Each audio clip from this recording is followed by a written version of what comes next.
let's talk about infighting.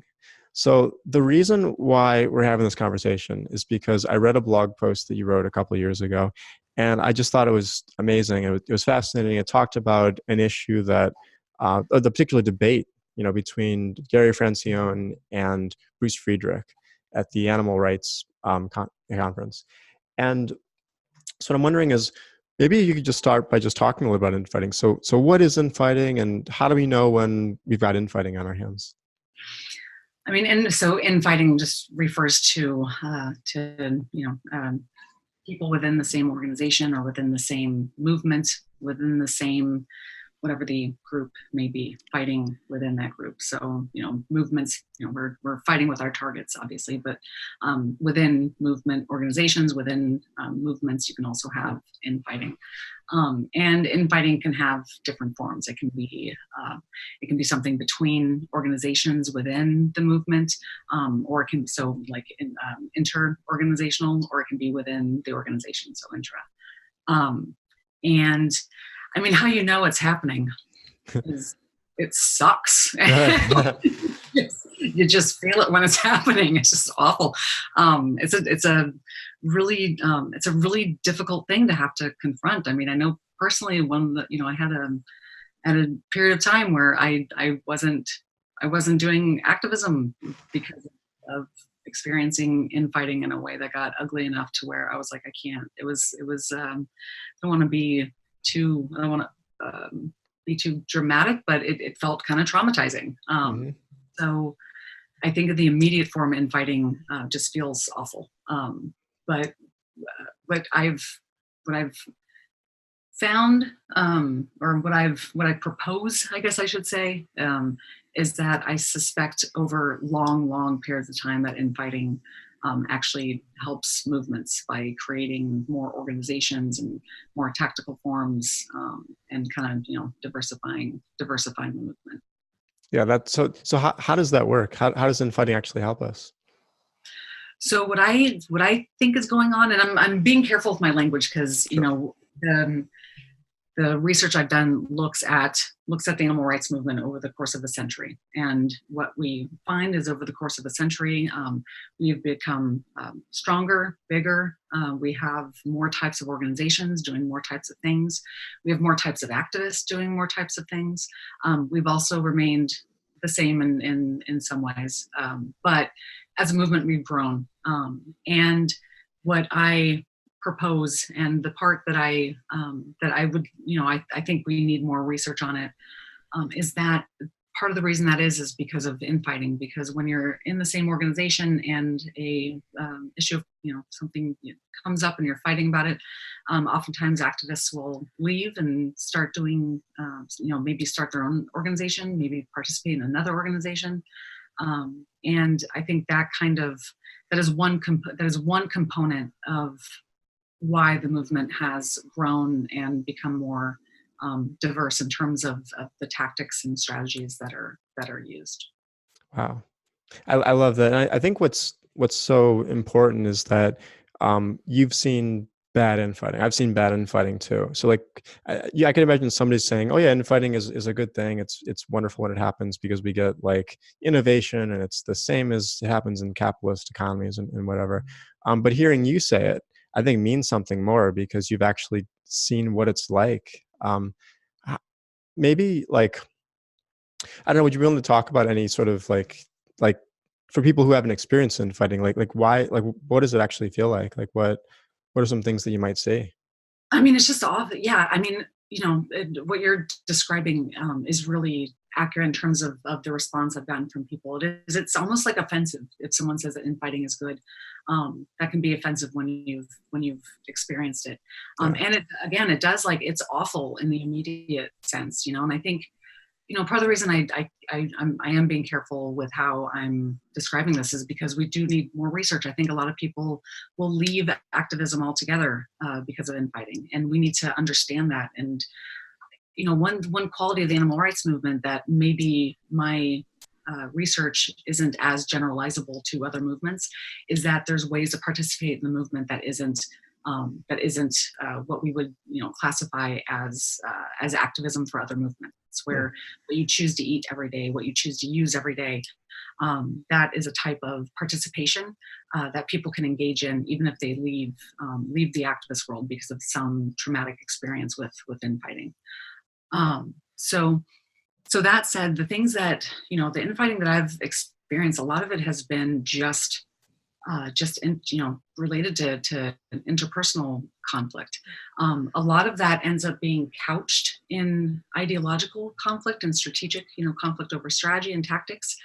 But what you see when you're experiencing it is that there's egos at play. There are, so and so has slept with so and so. There's just basic forms of human conflict that you're always going to have that are kind of couched in ideological conflict. So that's what I've seen. The anomaly, the N of one, myself. Like that's what I've seen and I've experienced. But infighting can just it's just ugly, especially when you become, like I've been in situations where individuals are kind of homed in on and targeted within the group. And I've seen it in situations where it's completely warranted, where someone's being a real and they need to be that their behavior needs to be addressed. But I've also seen in other situations where it's a manifestation of interpersonal conflict that's coming out, in this couch-like activism form. Wow. So yeah, that's like I think you're right. Like I think when it is so ugly and it feels so awful that I think to say, hey, this is great. Right. You have to be really. I've found that I need to be really careful how I talk about it, because I'm looking at it over a long period of time. Yeah, I guess just to add to even some more context. Like if somebody's never experienced infighting, I think what they could think of is like, imagine that you are living with a group of people, and these are your friends, and these are like your comrades. You're going out, you're doing activism with them, you have potlucks with them, and then you wake up one day, and then all of a sudden, they've all turned on you, and you're an outcast, and there's ideological like claims being made about you. I've never been in that position, but I've seen it happen to people who are they're good people. I've seen other situations where all of a sudden, and this is more where like I've experienced firsthand, where all of a sudden you're being asked to join the mob against somebody.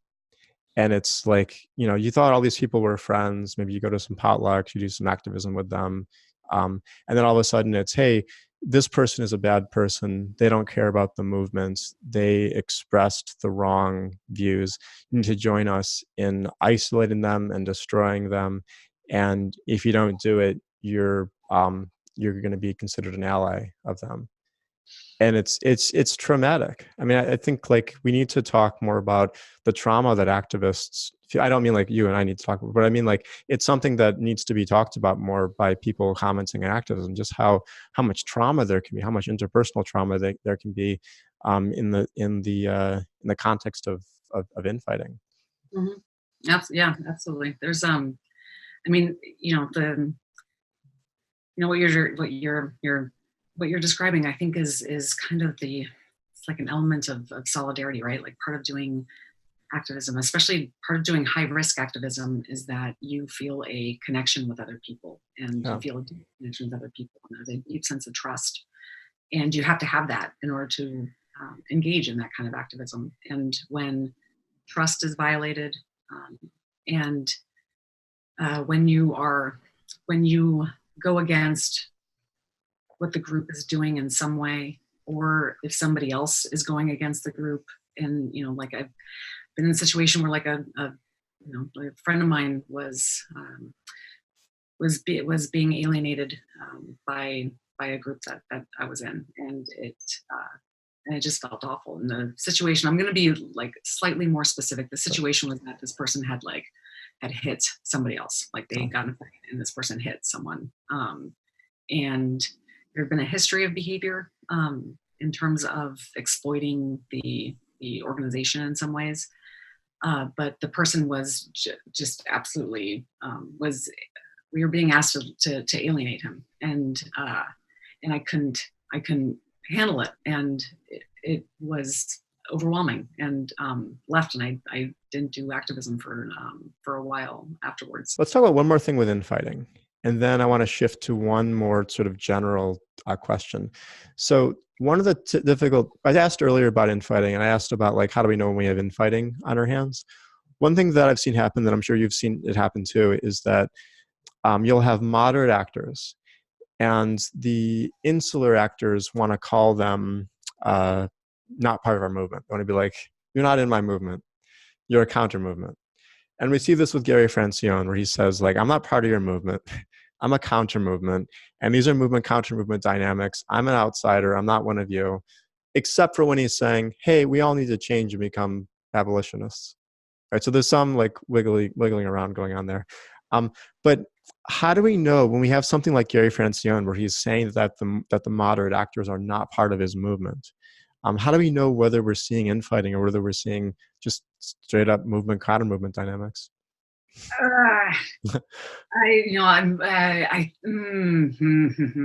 That is interesting in terms of, there's like, I'm tempted to go towards the definition of a movement, right? Okay. Because you can have like a movement field. So within like a larger field, I was referring to the Shack campaign as a campaign movement, because in some ways I do see that as being a movement in and of itself in some ways. But that characterization is just in terms of connotations of a movement, of like feelings of a movement. I think in terms of how you define a movement, because there's a common constituency, like animals are the common, non-human animals are the common constituency. And there is a common goal, even with moderates, which is to advocate for animals so that they don't suffer. How we perceive of suffering, how we define suffering, how we define elevating their status, all those things are kind of squishy, but we do have these components that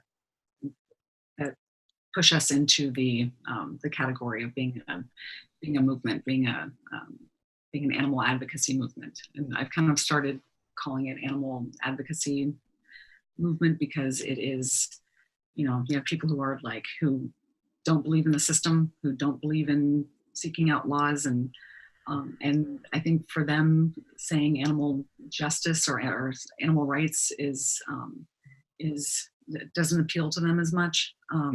And so anyway, I think in terms of whether or not it is infighting, or his thing is an example of that's infighting. It's creating the frame of being movement counter movement.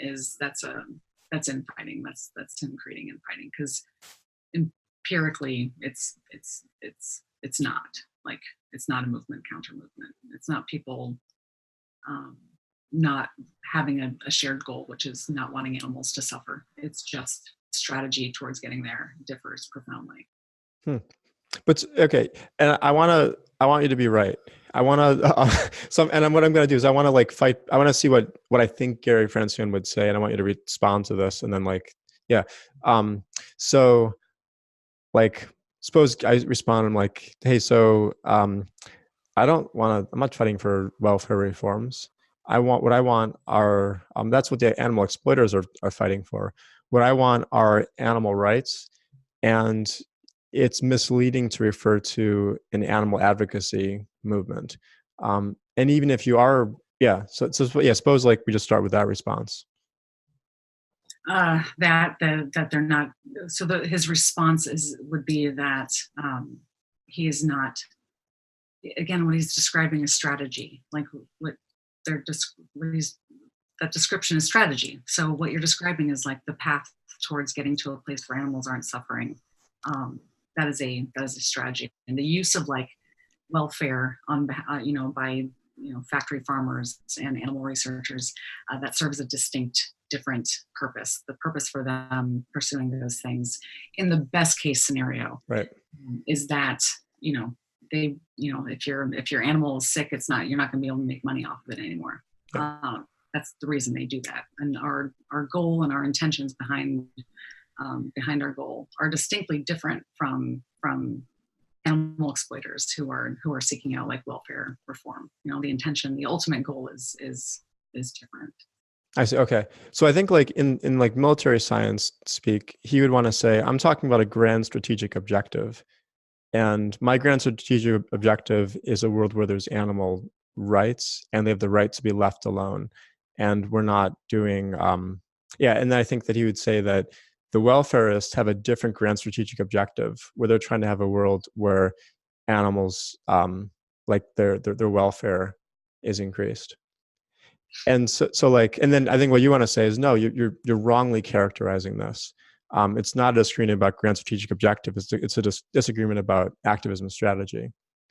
Yeah. That makes sense. Yeah. Yeah. And I'm sympathetic to your position. I think your position is right. Sorry, I interrupted you. The thing is, like, I don't know if it's even an issue of, like, in a lot of my work, I focus on Francione a lot. And I think the reason I do that is because he's become kind of a figurehead of some of the way infighting is characterized, right? And again, a lot of the reasons why infighting exists, I think, are driven by human conflict mostly. And I don't know if it's an issue of being right or not right. I think Francione wants to be distinct, and he is allowed to be that. And I think that, the way that he bashes everyone else, again, it feels bad. Like when he's bashing you or he's bashing, what you're doing, it feels bad. But I wonder how often that leads to people saying like, I'll show you, like, and makes them harder at what they're doing. And I hope that is what is happening in response to him bashing everybody, is that it just makes people dig their heels in and work harder. Like, I hope that's the case. I see. Yeah, and that's the positive side of infighting that you're talking about earlier, where like it leads to this kind of inspiration. It gives us some fire. I hope so. I mean, again, it's like not always the case. I think sometimes people do just, probably in a lot of cases, people just end up leaving activism, and that is awful. That's an awful outcome, and it also just feels terrible. But I think, in terms of how much energy we put into we put into these ideological divisions, and how much energy we put into saying things like, oh, if only we all got along, we'd have a stronger movement. It's like, that's not going to happen. Like, we're not going to have it, and everyone's not going to agree and be like sunshine and lollipops. Like, that's not going to happen. So just don't worry about it and just work.